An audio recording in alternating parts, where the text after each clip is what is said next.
Hey y'all, what's up? It's Theo Canty. We are back with Canty Cook It.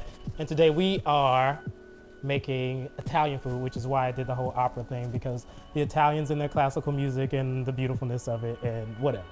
Anyway, I am excited. I love Italian food. The name of this episode is As We Laz-it-anga, and that's my little take on lasagna here. So I'm excited because I'm always excited and I say that a lot. But we are doing that. We are making gelato and we are making a Caesar salad. And we're not taking a field trip today, I'm sorry. But because we aren't, I'm gonna give you guys some history about the Italian foods and their deliciousness. And yeah, so let's start with it.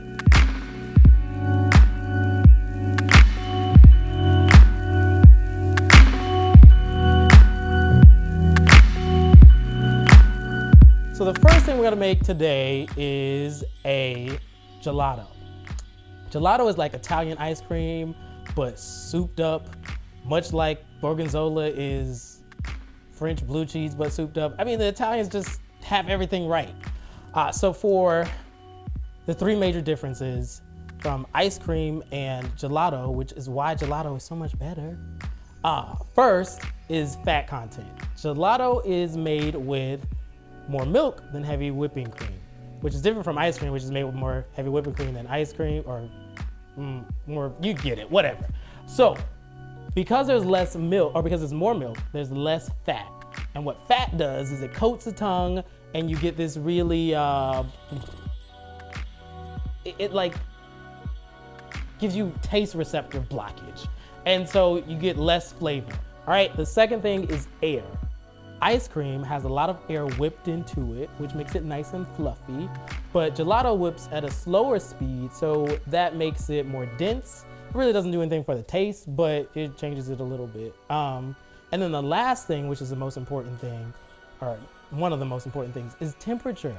Gelato is served at a higher temperature, about 7 degrees more than ice cream, so it is warmer, which again means that the ice or the cream doesn't numb your tongue, and you get more flavor forward taste to it. And that's so awesome.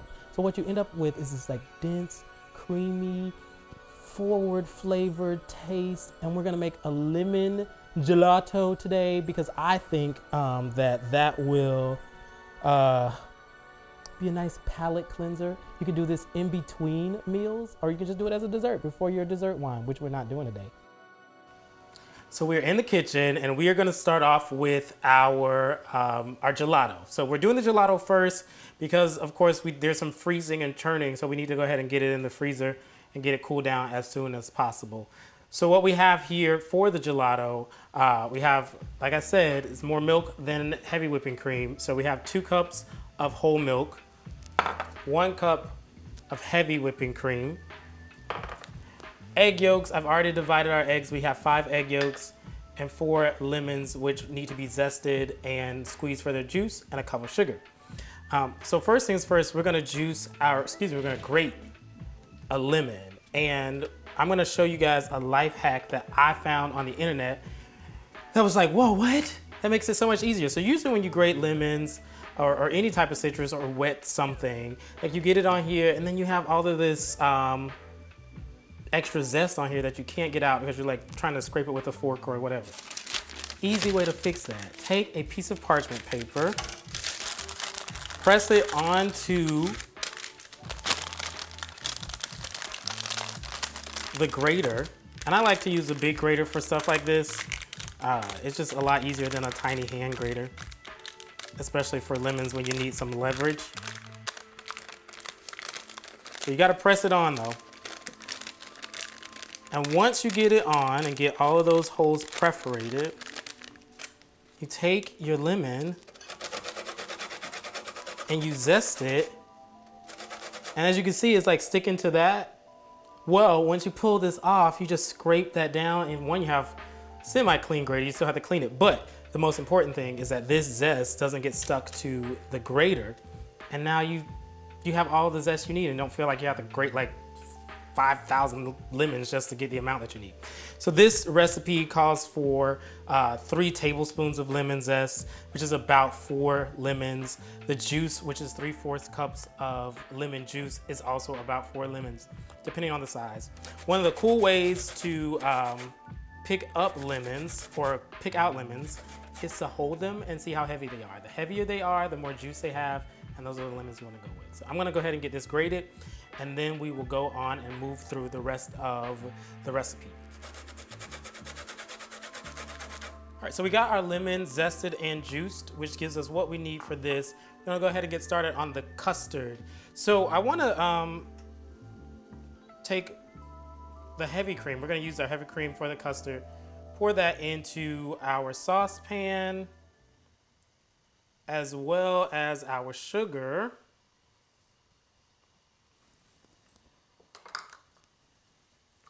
And we're gonna start with our lemon zest as well. And then we're gonna get the egg yolk in, but we're gonna wait a little bit for the egg yolk because we don't wanna cook it into scrambled eggs. That's gonna be gross, gross, gross. So one of the things I wanna talk about is what makes a gelato a gelato. I know I talked about it a little bit, but another difference between gelato is regional. Up north or in northern Italy, or it might be southern Italy, I can't remember. It's one of the two. But in one of those two regions, or it's opposite, whatever, it might be opposite, whatever I say. Check it out, look it up. In one part of Italy, what they do to make the custard thick is they use cornstarch as a thickener, and then in other places they use egg yolk, and they make a custard instead. It's widely debated about which one is the right one. No one is 100% right in this case. So don't go commenting section trying to slam me. I'm not here for it. I'm not here for it in the comments. So what we're doing with our custard here is getting it nice, getting that sugar melted.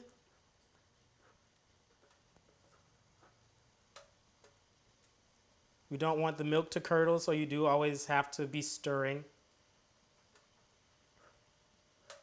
And we stir, and then once we get it up to a nice temp, I'm gonna check it with my candy thermometer. It's starting to get there. We want to get it to about 160, and then we'll add the egg yolks, and then we'll let it go up to about 175. Take it off the heat, and we'll add it to the milk and lemon juice. So while I'm stirring, go ahead and pour the lemon juice in there. Don't worry about seeds, don't worry about pulp. We are gonna strain this after we let it sit in the refrigerator and cool off for a bit. So we got it to about 160, 165. We're gonna go ahead, stir in those egg yolks.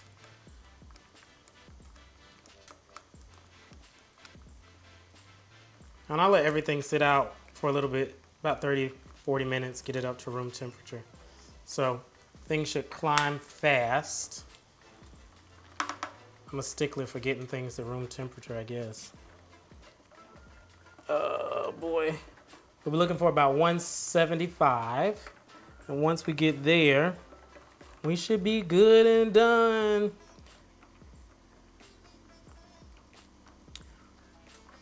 Now, when I did this, I used pasteurized eggs because, I mean, we get to a good safe temperature for food to be cooked, but it's just always together. Ah, no, oh my gosh. Safe than sorry. See, you can see some of that egg starting to cook because of that hot plate it just landed on. So we'll clean that up in a second. Turn that off. Remember, keep it going. All right, so we're gonna slowly pour it in. And you wanna make sure you are stirring, stirring, stirring.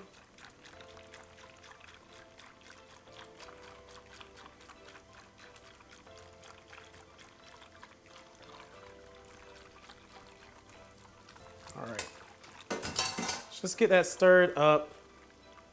we are going to put some plastic over this. We're gonna put the plastic right over the top because we don't want a film to develop. And then we'll get it in the refrigerator for about 2 hours so it'll cool down, and then we will churn it. So I'm gonna get this in the fridge and we'll start on our bolognese next. Whew. Now we have lasagna, Laz-it-anga with lasagna. I'm excited because that's, of course, like I said, I'm always excited. I need to find a new word. I'm gonna do that for the next episode, I promise. But lasagna, Italians have perfected that. I'm gonna give you a really high level history of how lasagna started and how it got to where it is today and what we're gonna be doing. So the first instance of lasagna was recorded in the 14th century, which is the 1300s, so Middle Ages, back in Naples, Italy. That's like the south of Italy. And along the way, so when it started, it was just like flat noodles with cheese, and that's it. Melted cheese, of course, and they ate that. So of course, over time it changed, it shifted, and they started to add meats, and some have nuts and whatever. But when they started doing the meat thing, that's when it started to become like this holiday thing, because back then in the day, meat was super expensive because you had to have your own cows and pigs and sheep and whatever. So only really rich people had it, or they would just do it for Christmas, and it was a big thing for Christmas. Now, if you fast forward like several hundred years, you get to America in the 1900s, early 1900s. The immigrants started to come over to America, Italian immigrants, and they found out meat was cheap. They're like, this stuff is dirt cheap, y'all. So what they started to do was make lasagna all the time. And it fed a lot of people at once too. So it's like, all right, lasagna, lasagna, lasagna, lasagna. There's this article about Frank Sinatra eating lasagna and how it was popular in the jazz clubs, but whatever, anyway. So they started doing that a lot. And of course, mass production started happening where you had canned foods and canned tomatoes, and meat was abundant, and you didn't have to make your own sauce anymore. And then all of a sudden you had stove oven dinner things where you could just stick the frozen dinner in the oven. And then lasagna got like bastardized, and Italians are not happy about it at all. And that's how we got the lasagna we have today. We're gonna start on our bolognese. Bolognese. Say it with me. Bolognese. It's not bolognese, or however it looks like it's pronounced. It's bolognese. And we are gonna chop up some carrots, some onions, and celery, as well as some garlic, which I have over in the back. And we are going to add it to a pot to get it nice and sauteed. Now, this you do want small. Ooh, that's even too big. We're gonna small it. What I don't have right now, and what I would normally do, is food process this. I need to get a new food processor. Mine died. So you can food process this down to small pieces. I would just caution you though, like, don't blend it down to mush. Just kind of get some nice chunks in it. That's also one of the reasons why I like to chop it myself, is because you do get nice, you kind of get control over the chunks. The last time I made lasagna, I chopped it down like this, and I actually enjoyed it a lot more because I didn't feel like I was eating like this mush sauce. I felt more like this whole hearty meal. I guess it's probably what lasagnas were supposed to be to start, were these whole hearty meals. So maybe chopping it up yourself is the best thing to do. We're gonna go ahead and get this chopped down. It takes about, I guess I should talk to you about what it takes, because I didn't mention. Two large carrots. I used 3 because I had a small one and a medium one and a large one. So about that much.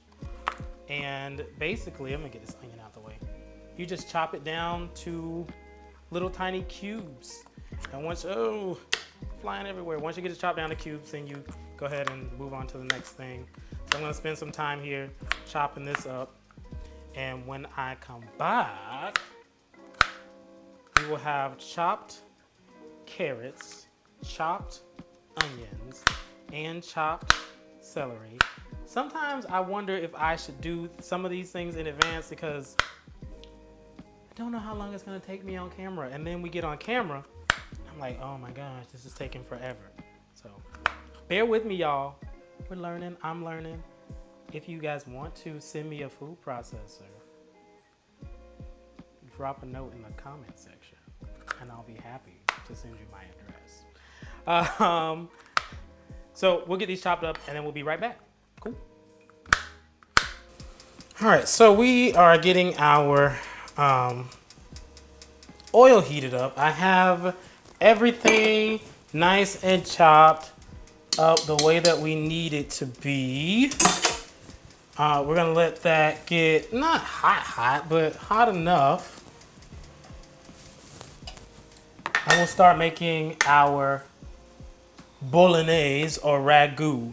Now, I want to mention that we used white onions here, or excuse me, yellow onions, because they're sweeter and they have a nice flavor to them.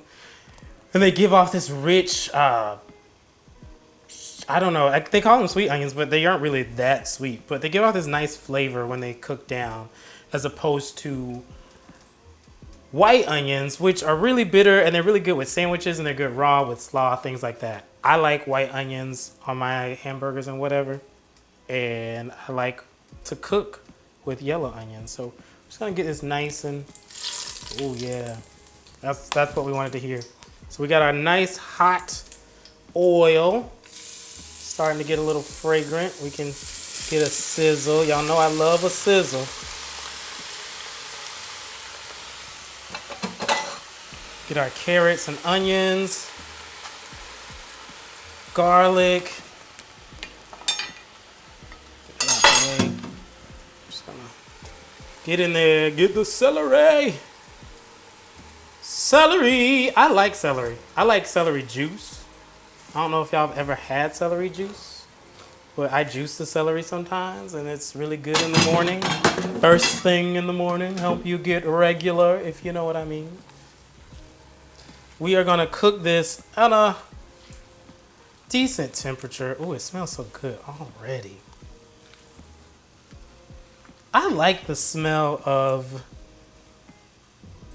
raw food. And when I say raw, I mean without salt, without pepper, and this season and that season. When it's just those natural smells, I talked about this last time. Man, it makes you feel good about what you're eating. But this smells good already. I'm gonna let this get nice and translucent. I was saying something about something. I really can't tell you what I was talking about. Oh, celery juice. I like celery juice because it gets you nice and regular in the morning. I'm gonna run to my refrigerator. I got one ingredient that I'm gonna need for this in there. So let me go grab that. And yeah.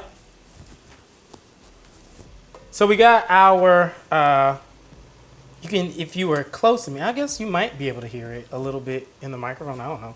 There's kind of a sizzle going on with this. I'm using a cast iron, enamel coated cast iron, so it is hot on the sides. So whatever you're using, make sure you handle with care. I like to stand on my tippy toes whenever I cook, and that's really weird. I know y'all just saw me elevate.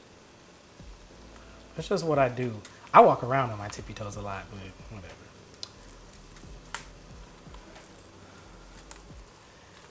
It looks so good. All right, so it's starting to get nice brown. We turned up our heat a little bit more. So we're gonna cook a little bit faster, and we also want that high heat for cooking our meat. And I got mess all over the counter. I just chopping everywhere. So let me get some of my mess out of the way. It's really convenient to have a sink right here. It just makes kind of throwing things real easy. So we got this cooking. I think we are ready for our meat. Now we use a pound of pork, a pound of beef. You can use a pound of whatever you like. If you want it all beef, you can do all beef. If you want it all pork, you can do all pork. If you wanted lamb, you can use lamb or turkey or however you want to make your lasagna. Traditionally, beef and pork are usually what goes into this lasagna. And because it's the red meat, I think that the wine pairing with the red meat with the red sauce, I think is gonna be really good for our wine as well, because we always have wine. Last episode, we didn't get to the wine because the sound went out and we ran out of time. So I'm gonna go ahead and add my beef in.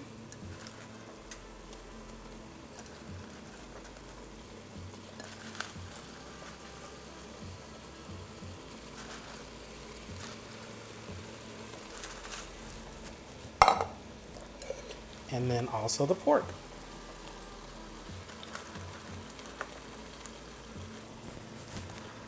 We'll mix that in, get it nice and chunky. Let our meat brown. Once it browns, we'll be back to add some more to it. We'll move on to the next step. One of the things that I like about making lasagna is, one, with this particular recipe, or this particular way, it's an all-day thing, sort of, ish. Sometimes I make the sauce ahead of time, like a day ahead, and then the bechamel the next day. But it makes you reconnect to, one, old style cooking. Two, I like to spend a lot of time when I cook just reflecting and de-stressing. I talk a lot about why I started cooking and being broke and whatever. But cooking was also one of the things that I turned to when I was stressed out. It just, something real easy about it. It just takes my mind off of whatever it is that I'm stressed out about. And it just, I don't know, it makes life better. So I get in the kitchen and I cook up a little something and cry a little bit. No, I never cry in the kitchen. That's baby stuff. I don't cry in the kitchen. So, but I do pound out a lot of stressing here. One of the things that I want to talk about, y'all, that I forgot to mention while I was putting the meat in, I said something last episode that has gotten some press. I mean, not real press, but it keeps coming back to me and everybody laughs at it, and I honestly didn't mean it. So I say in that episode, don't be afraid to touch your meat. And I did not mean it in any type of way. I truly believe like you should get in the kitchen and be unafraid to touch the things in the kitchen that you're gonna eat it, so touch it. I mean, that's what the dishwasher or sink is for, and hand soap, for those things, germs and whatever. So this is a kid-friendly show in essence. It's family-friendly. I wouldn't say it's kid-friendly. So no, I did not mean any innuendos by that, and I really just meant it. Like, don't be afraid to, touch your meat. It sounds so bad. Whatever. Grow up. Grow up. We got our meat nice and brown. And now my favorite parts, adding the rest of this stuff and getting our sauce going. So we have tomato paste. I'm gonna add some tomato paste. We're gonna stir it in for about a minute. I learned a little bit about tomato paste today because as I was getting ready this morning, I was thinking about some of the ingredients that we have. And I was like, hey, why do I have to use tomato paste? Like, we used crushed tomatoes, why tomato paste? So I asked this chick named Alexa. There's probably smoke in my face. I'm gonna stand right here. So I asked this chick named Alexa, like, hey, Alexa, why do people use tomato paste? And she tells me that the reason people use tomato paste is that it is a concentrated tomato taste to it and gives off a lot of the umami flavors of the tomato, which kind of gives you this really bold, intense tomato taste. So that is why people use tomato paste. It's kind of like concentrate, if you will. We're gonna use about 6 ounces of it. Stir that in. And it really does, like, immediately hit you these intense tomato flavors. Steaming up. Steamy, steamy.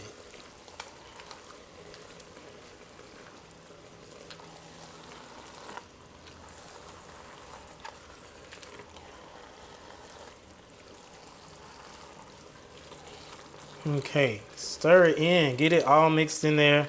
Blend it well.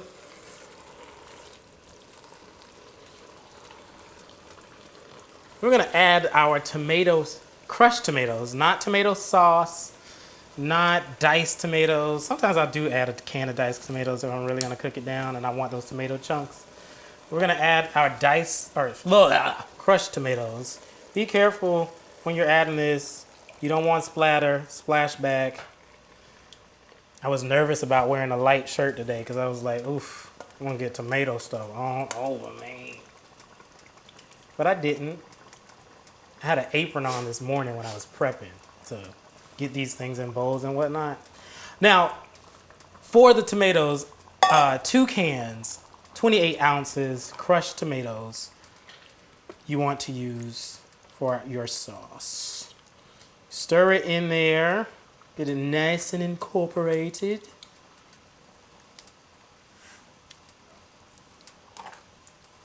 Oof, splish splash. I got some on me.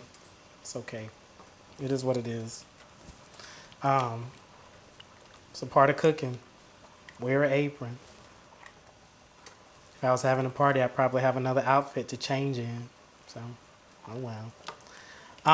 After we incorporate this, we're gonna add 1 cup of whole milk.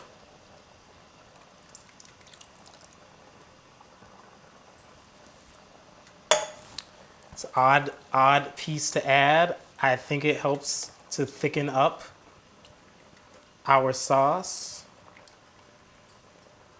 I'm sure it does. Because after a while, the liquid starts to evaporate and you end up with just milk fats. So,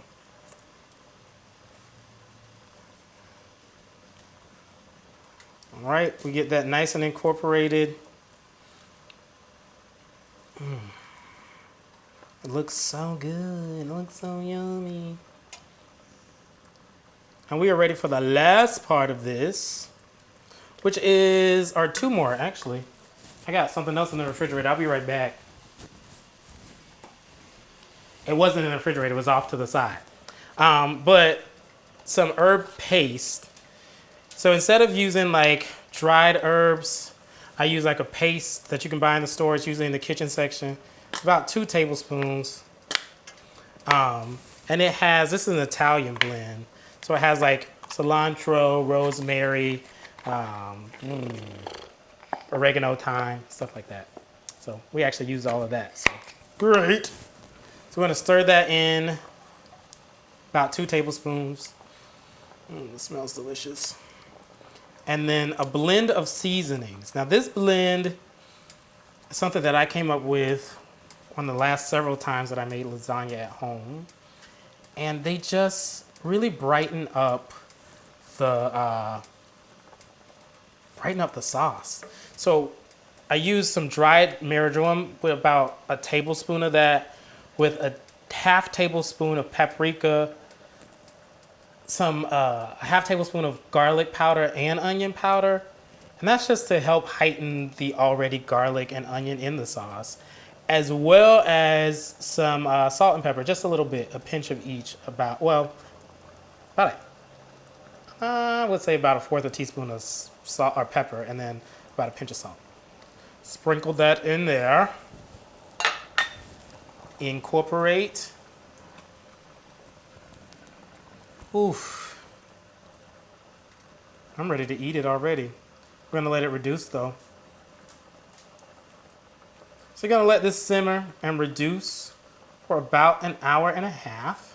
I know, a long time, but the results are gonna be amazing.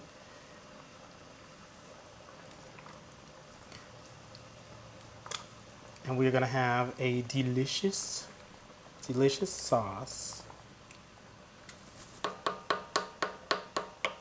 But for now, I'm I'm gonna move this onto the stove. Don't y'all like that I can cook everything right here now? Like, I am excited about the fact that I don't have to go over to the stove. It was super awkward for us to try to film from over there. I'm stoked about the fact that we can just, like, all right, I'm gonna go move this to the stove and let it cook over there. But we're gonna move on to our bechamel and cook that next. So I'm gonna put this over. This needs to simmer uncovered. We do want the water to evaporate out of here. So uncovered, hour and a half. Let's get it moving, and then we'll move on to our bechamel. Cool, we're gonna get started on our bechamel now, or a cheese sauce. It's kind of like the base for an Alfredo sauce, but not really. We're gonna go ahead and get our pot warmed up. And we're gonna take about 3 tablespoons of butter. Come on, butter. And get that to melt. Once that melts, we're gonna add in our flour. It's kind of like how you would start making a gravy, where you would make the roux, so the butter and the flour, and then you would move on. Let me grab something to stir with right here. It's pretty much that same process. So you start with your butter, get the butter melted, then you add your flour. Once that browns, we're gonna add our milk and cheese and a little bit of nutmeg as well. All right. This sauce is really good. I add a little bit of extra cheese. Now the cheese that we're using is just 5 Italian blend cheese. There's some Parmesan, some Romano. I think there's some mozzarella in there as well. And some other cheeses. Asiago is one of them as well. So I like this blend. Sometimes with Parmesan or with lasagnas, you just use the Parmigiano Romano. But I like a nice blend of cheese in mine as we get this butter to melt. It's looking good, smelling great.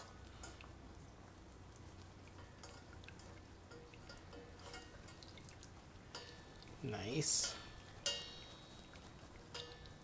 Nice and melted butter.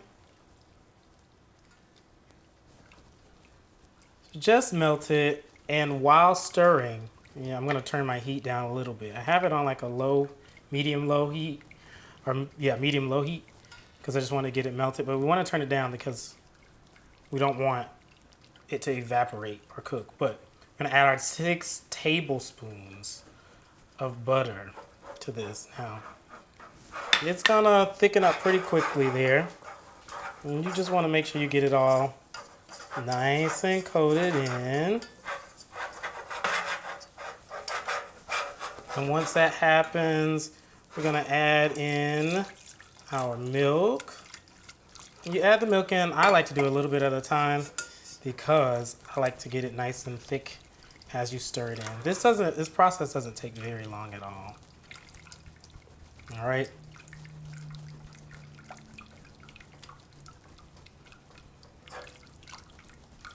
Get that flour to nice and dissolve.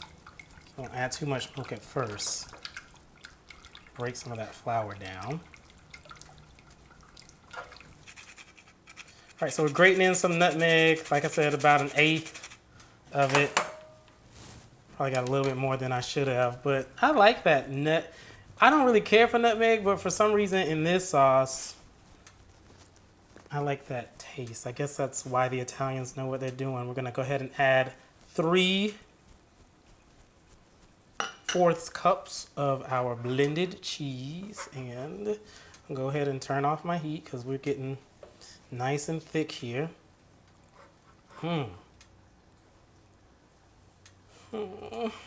So good. Oof. Oh.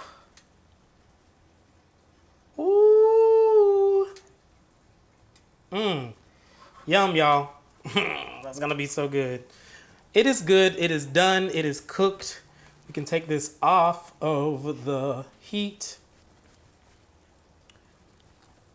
All we have left now is we're waiting on our waiting to finish up on our sauce, our red sauce, our bolognese. And we are gonna go ahead and I'm gonna put this over on the stove just to have it sitting somewhere else. And we'll go ahead and start our churning for the gelato.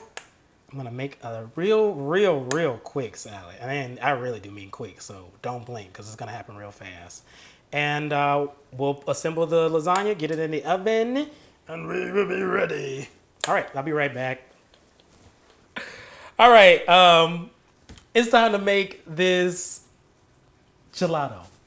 And I've already strained it because I just felt like that was the thing to do. So we strained it, we got out the lemon zest and any pulp or seeds.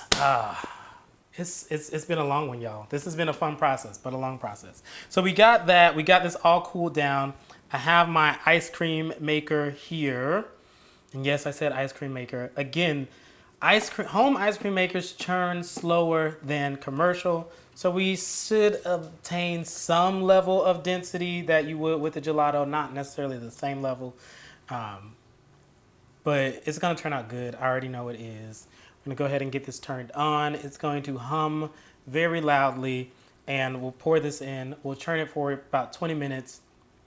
It's gonna get real big and fluffy, which is what it does. And then we'll put it in the freezer to let it chill some more and we will have it for dessert.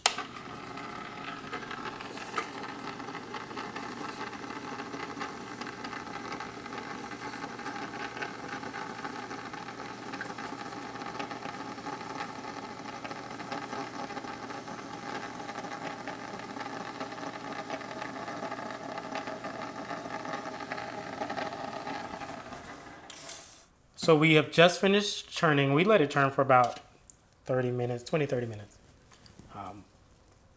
It looks so good. Oh my gosh, look at that.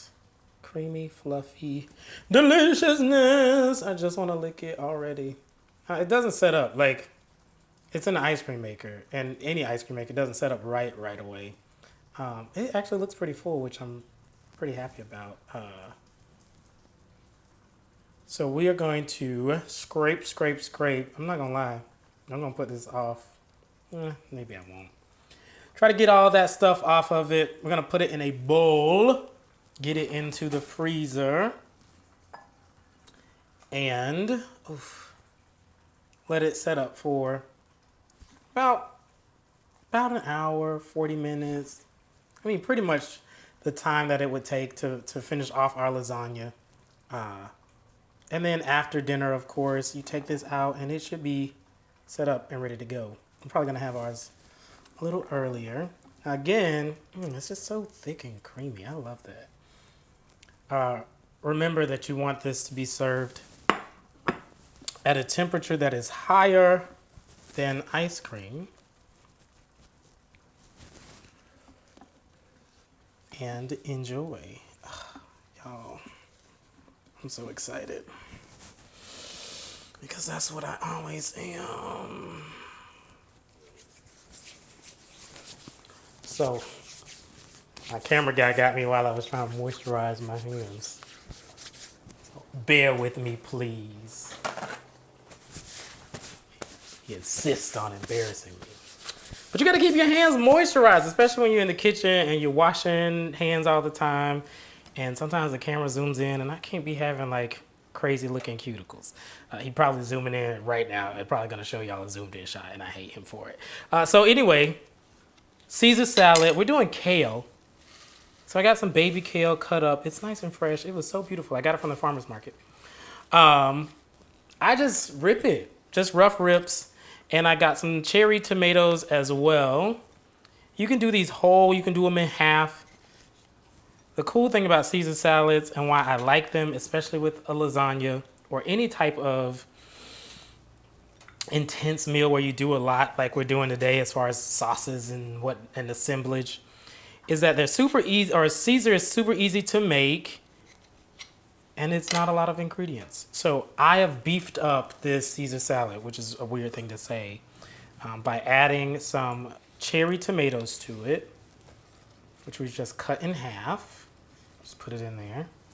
Of course, you have your croutons. And about a tablespoon of dried Parmesan. Sometimes what I like to do is crack some fresh pepper in it as well.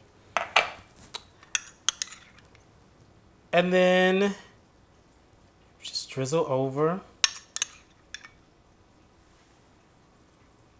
about 3, we got a good solid 3 there. 3 tablespoons of Caesar salad. Now, probably use about 3 full cups of the of the kale chopped up, and you just kind of fold it in. Caesar salads, I think, in my opinion, or all salads really, lightly dressed. You don't need a lot of dressing. You just want like a nice taste. And that's your Caesar salad.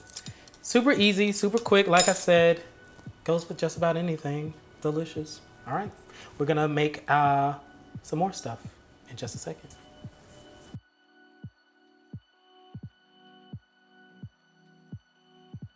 All right, so our bolognese is done, and it smells and looks delicious. There's like chunks of onions and carrots and little tiny pieces of garlic, and it smells so good. We are gonna go ahead and assemble our lasagna so that we can get it in the oven. We have already set the lasagna to 375 for, or the lasagna. We set the oven. Did I say the oven? I don't know, whatever. We set the oven to 375, so that is preheating. One thing that I do want to say about cooking the bolognese that happened this time around, it usually doesn't. I had a lot of fat on top, so I did have to skim it off. Make sure that you do use a lean beef. That way you don't have too much fat on the top, because the pork has enough fat on its own. So we ended up having to skim some of that off. So you take a scant, well, I greased my my casserole dish, and you take a scant amount of the bolognese and you just put it on the bottom and you spread it out. Okay. And we're gonna take our noodles. I opted for whole grain noodles. And the reason why I like whole grain noodles is not for any particular, oh my gosh, it's so healthy. I mean, it's whole grain, but I like the way that they hold up when I boil them better than regular noodles.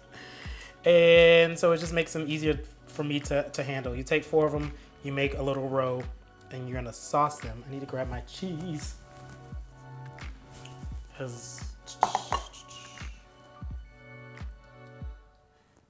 And as far as cooking noodles go, y'all, you just cook them to the box's standard. If you make your own, then make your own.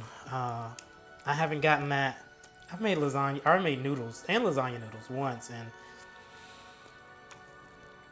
I'm not good at it yet, so we still practicing. We'll get there in time. Noodles are not easy. So they take some detail that sometimes get missed out. So I did not make my own noodles today. It's a process. That's like a whole episode on its own, just making noodles. And I can't say that that's gonna happen, so don't look for it anytime soon. All right, and then we're gonna take some of our bechamel sauce, about a half a cup, and you just kind of drizzle it over. Okay, maybe a little more than a half a cup. Maybe like a whole cup. Right, and you try to get that thing nice and smooth. Put that back there. One of the things that I like to use is my well, this isn't an offset spatula, but little spatula, spread it around. Get that layer. I try to keep it more centralized, and you know, I try to get it pushed out to the edges too, but not too much. I try to keep that part as much in the center as possible. So when you cut in it, you get a nice sauce.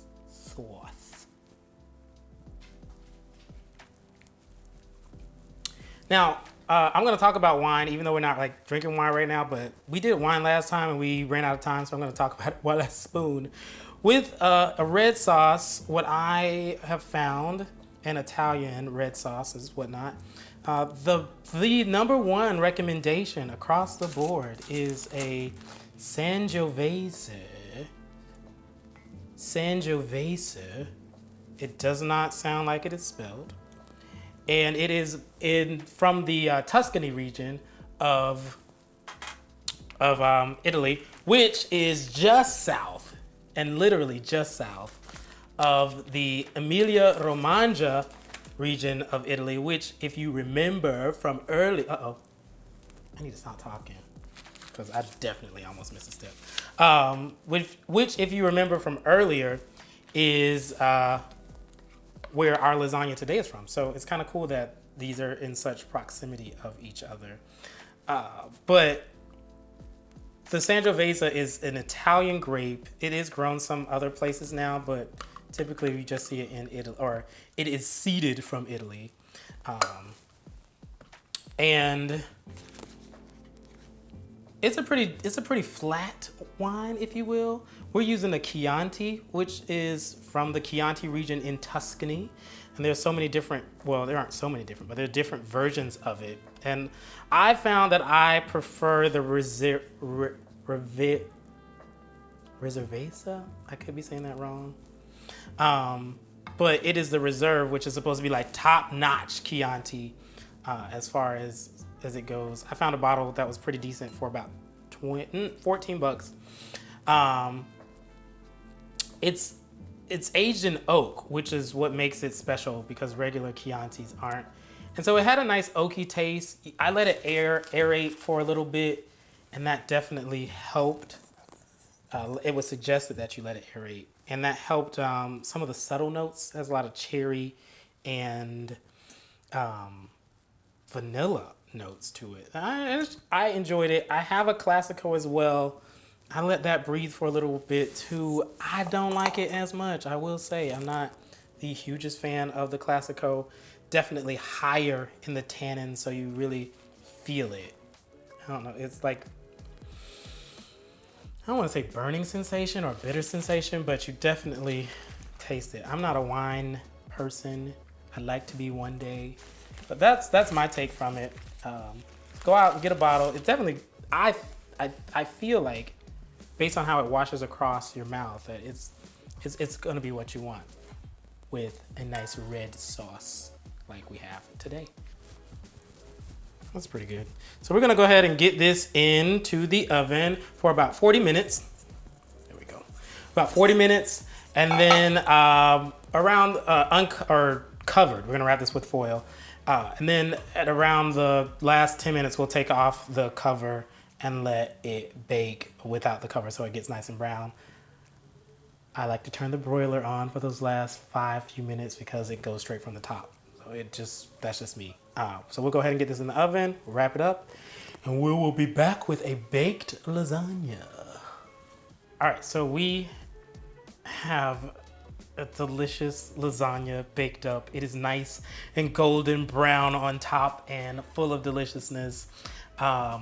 I would normally say you need to let this cool down for a little bit, but we're just gonna cut right into it while it's nice and hot. And so happy. So I am a fan of I'm gonna get a knife.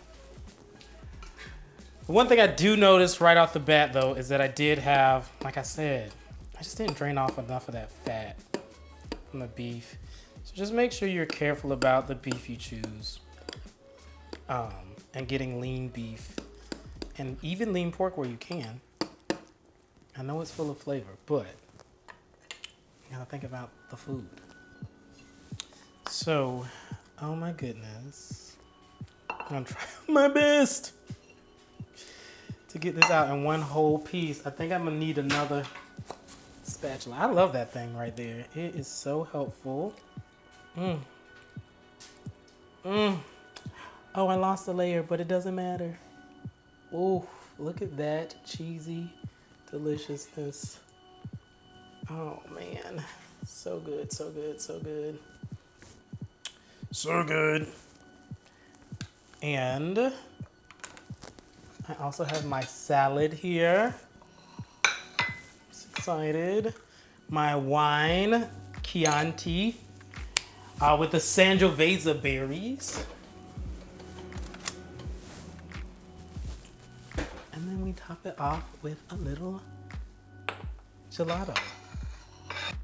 Cheesy. That's a lot of cheese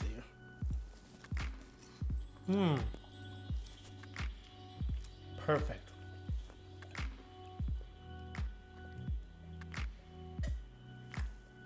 Oh, and with the wine, amazing. I'm gonna try a bite of our delicious, easy kale salad, Caesar salad. I'm just gonna pick up the crouton.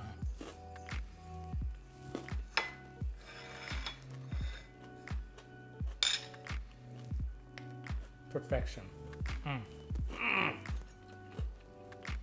And last,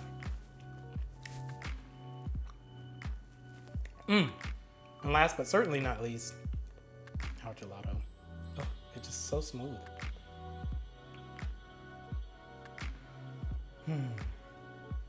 Very flavor forward. Goes really nice with the lasagna. Palate cleansing, delicious. Hey everybody, it's been real fun. Canty Cook It, check us out, YouTube, comment, like, share. I'm so excited about our next episode and all the other fun things that we're doing. Again, remember, catch me live every Monday, every first, second, third, and fifth Monday of the month, where we're either cooking or having a little cocktail hour together. It's always a pleasure. Can't he cook it? Yes, he can. And now you can too. Bye.